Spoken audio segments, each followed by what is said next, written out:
Greetings. I believe we are live. Welcome, welcome, and welcome. This is Dr. Valerie here today to share with you. I have a question for today, and the question is this: Could you ever wake, or have you ever woken up in the morning and had a telltale sign on the tip of your nose that you may not have gotten enough sleep? If you have, listen in. I'm going to give you a few tips on what might be the issue. Could a lack of sleep affect your skin's glow? Welcome to Releasing Health. It is my goal to educate and empower you to create habits of health. As a reminder, I am a non medical doctor and I am passionate about helping you to optimize your total state of health as naturally as possible. So, today, I just want to share with you a little bit about sleep. And why am I talking about sleep? Well, as you know, over the past several weeks, if you've tuned in, even on my little live talks here, you will know that I've been making the remark that it is not good for me to be out of my routine of getting some good sleep.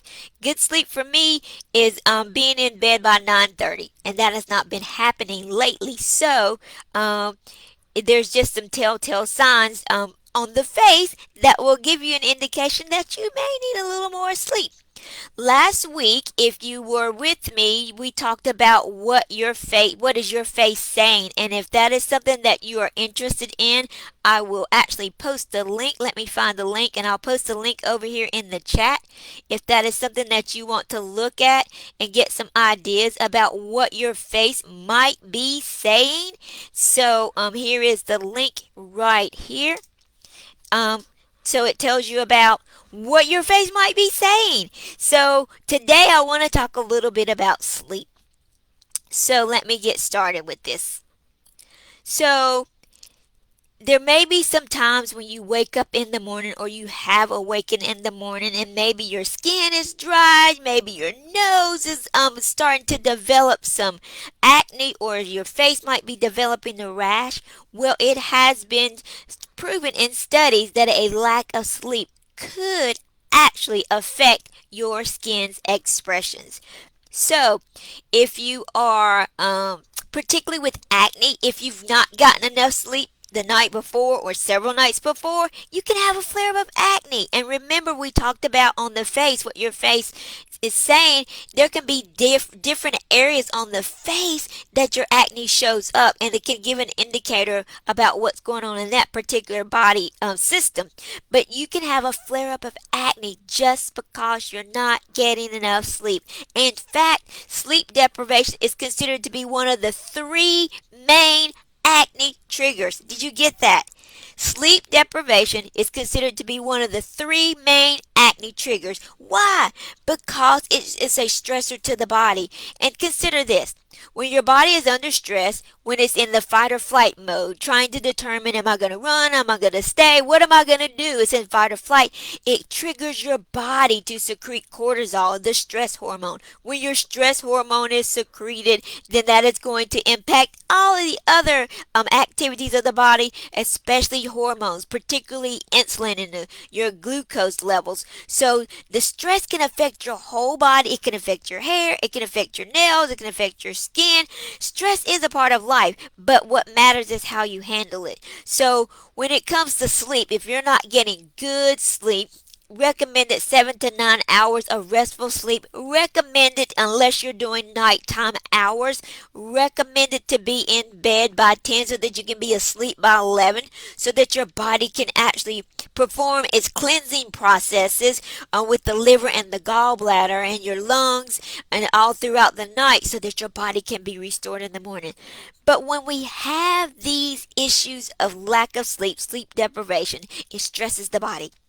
And this can cause skin problems. It can impact the healing of the skin. You could have wounds that may be actually longer to heal. So you might notice more breakouts, not just on your face, but maybe your hands. In my instance, when my body is stressed, I tend to sense dry spots on my face, but also my hand is telltaling. My hand will start to get dry and it may trigger the eczema that has been at bay. But because that that stress hormone cortisol, it just triggers lots of things in your body. It can trigger your skin to make more oil. It can make you more prone to acne if that is an issue. So just know that whenever you are not getting good sleep, you can predispose or put your face, your body at risk for having aggravations of psoriasis, rosacea, the eczema, even hives, because our immune system is affected when we don't get enough sleep as well, and it just is not on its optimal level of cueing us when something is there that doesn't need to be there. So it is a great idea to do what we can to minimize the stress in our life. Of course, there's going to be stressors, and there's good stress and there's bad stress. But today I'm just really focusing on the bad stress part of it, the part that keeps us in the phase where we are not relaxing, where we are not in the rest and digest mode. And like I said, it can show up even in your hair. If you start to have some thinning hair, some dry hair, so you just want to make sure that you do what you can to minimize the increase in cortisol, because if that is increased, it's going to put you at risk for having increased inflammation in your body and other flare-ups of other conditions.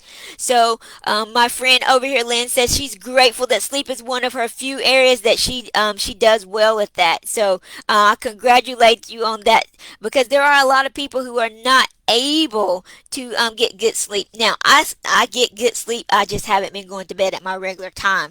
So, but we don't want to predispose our body. We love to look beautiful. We love to have that glowing skin. We love to just to feel good about ourselves and not have to feel like we are covering things up because our skin doesn't look the way that we want it to look. So, one of the most common things that can happen again with not getting enough sleep is that stress hormone rises. It triggers your body your oil glands to produce more oil, and then you might have an acne breakout. Or you might have where you start to have the eczema, the red, itchy, the dry, the inflamed skin that causes other triggers. It can be sensitivities to food. Like I said, your immune system is in your gut. So if you're not getting enough sleep, your immune system is not as working as optimally as it can. So you eat something or you smell something. You can even smell something to trigger eczema or hives to break out. So one of the most challenging things when it comes to not getting enough sleep, because it's skin and hair and nails, they go together, is hair loss triggered by stress, triggered by not getting enough sleep. It can start to thin. It can start to you can start to have patches where you're not your hair isn't growing. So it is very helpful to get some good sleep. So a poor night's sleep, it can be evident that when you wake up in the morning, you might have some hanging eyelids, some swollen eyes, dark circles under your eyes. Your skin might even look pale, particularly with the person of color who has a lot of melanin in their skin. It may just look pale or even gray. Yeah, we do need 7 to 9 hours of sleep. It is optimal so that we don't look droopy, have wrinkles and fine lines. So I'm always grateful when I have a cousin who tells me that they are able to get to bed at 7 o'clock. I'm like, I would love to go to bed at 7 o'clock. I would love to go to bed at 7 o'clock. But since our lives are actually filled with things sometimes that I think we put on ourselves, and we stress ourselves out, or I'll speak for me, we stress ourselves out by taking on too many things. So then we have to get back to the mode of learning to use the word no. So thanks, Angela, for saying that you're being intentional about resting today, because you do need that. Awesome, awesome, awesome. So just because we are here and we're talking about how sleep may affect your face, we talked about your face, what it can be saying based on last week. It is optimal to get some good sleep, and just want to share a few sleep hygiene things that I do. I may have shared these before. Optimally, like I said, 7 to 9 hours of sleep each night would be the best thing. However, again, if you're doing nighttime work, then that would be something to explore with you as an individual to help you have the best results from the sleep that you do get. And even on the days that you're off, to actually help your body be restored. But some sleep hygiene things that I do is personally is that I make it a point. This is a consistent thing with me. I make it a point to take a warm bath, have aromatherapy going, and in just some nice quietness or sometimes some nice jazz music. And I'll even have a glass of water or a glass of tea just ready for me to drink. That relaxes me. And another thing, when I do that, sometimes I also add some Epsom salt or some lavender, some bath salts in there to actually help me to relax and to get set my body to go to bed and to have a good restful sleep. Another thing for sleep hygiene is to turn off electronics at least 2 hours before you go to bed. Especially now, I actually turn my Wi-Fi off at night because I don't want that transmission going on. There's so many wireless things, so whatever I can do to minimize electromagnetic fields and interference, then I do that. So I like to turn off my Wi-Fi at night, and I actually like to unplug lamps and things that I'm not using. I just like to do that.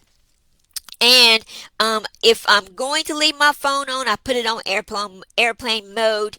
And if it's on, it's actually not close to me. I have it way away from me because I don't want that energy to affect my sleep. Let's see what else is it that I do before.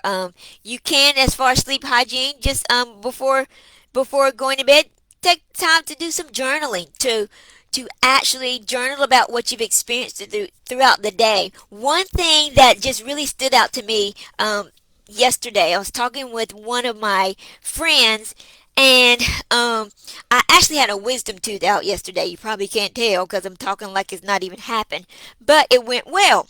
But I got to thinking when I was sharing that with my friend was that the tooth came out really easily, didn't bother me. I didn't even know it was out. They told me that it was out. But we talked about release. And my thing is releasing health. Really getting an understanding of what our body is expressing so that we can know what to do to help it release. So it's a thought whenever I know I have known of people who have extractions and they've not had a good experience. But I think that what made it such a good experience for me is I was ready to release the tooth. So I was ready to release. And even in my journey of health, not just with skin things, I recognized that I was at a place of release. I wanted to release things that were not serving me. I wanted to release those things that I had taken on myself that I maybe have allowed people to place on me, or activities that I was taking part in. I learned that release is powerful, and that's why I like to say releasing health. We have to know that health is within us and that we have to do our part to allow it to be released. So even just with something as simple as sleep deprivation, looking at what things that you can do in your personal activities that will allow you to not be sleep deprived, whether that be even if it's changing the times that you exercise, changing the times that you eat your meals, but being consistent with your meals, because if that gets off, that is a stressor as well. But we don't want that added stress. But getting an understanding that there are, to look at your life as a whole and see what stressors there are, and to actually release those things that are not serving you. So I like to look at it that way. If something's not serving you, if something is tending to be harmful to you, then consider releasing it. So do some journaling at night. Read a book, a calming book. Just listen to some nice. I love to listen to jazz. I love saxophones. Oh, I love me some saxophone music. So listen to some nice soothing music. Dim the lights down to allow your body to know that, hey, I'm getting ready to rest this body, to allow you to be able to perform your optimal function. Because nobody wants to have droopy eyes. Nobody wants to have dry, itchy skin. Nobody wants to have acne on their face. Nobody wants to wake up with a huge acne expression on their nose. So I encourage you to take on some sleep habits and know that a lack of sleep could affect your skin's expression. And for those of you who actually are consistent with your sleep regimen, I commend you for that. And I just encourage you to continue those good habits that are allowing you to be able to allow your body to heal itself and to release health, because that's what it's about. So that's really all I had to share with you today, was just to let you know that it is possible that a lack of sleep can affect your skin's glow. And if you want to have that vibrant, glowing, beautiful, seamlessly flowing, plump, moisturized, hydrated skin, I encourage you to get some good sleep. So, thank you for your time. Also, I will be posting in the chat. Let me see. If you are wanting to actually have, I'm making myself available this Saturday morning just for a short time. If you have questions that you would want to ask, to join me in a Zoom room, a Zoom room chat. It's going to be from like 9:45 to 10:15. I know that's not that great of a time for everyone, but should this be something that you enjoy doing, then we can do more and we can make a more defined time for that to have chats. So I encourage you to join in on Saturday, 9:45 to 10:15, thereabout, to just ask questions. Let me see what your interests are so that I can tailor these talks more to you. And also, as I am going to be opening up a Releasing Health group where you can come and ask your questions to learn how to release your health and to be well from the inside out. So I encourage you to join me at that time. If you can't, hop in the chat and let me know what times are good for you, and we can see what we can work out. I know there are some who have questions that you like to ask, and I have not addressed those. I apologize. So I will be getting with you, but Saturday will be an optimal time for you to hop in and get some basic information so that we can have better direction, and so that I can better serve you as I'm sharing my passion of educating and empowering you to optimize your total state of health. Again, thank you for tuning in. This is Dr. Valerie. Encouraging you to enjoy this beautiful day that we have, even though it's raining and a little ice. It is still a good day. So thank you. Enjoy the rest of your day and be well.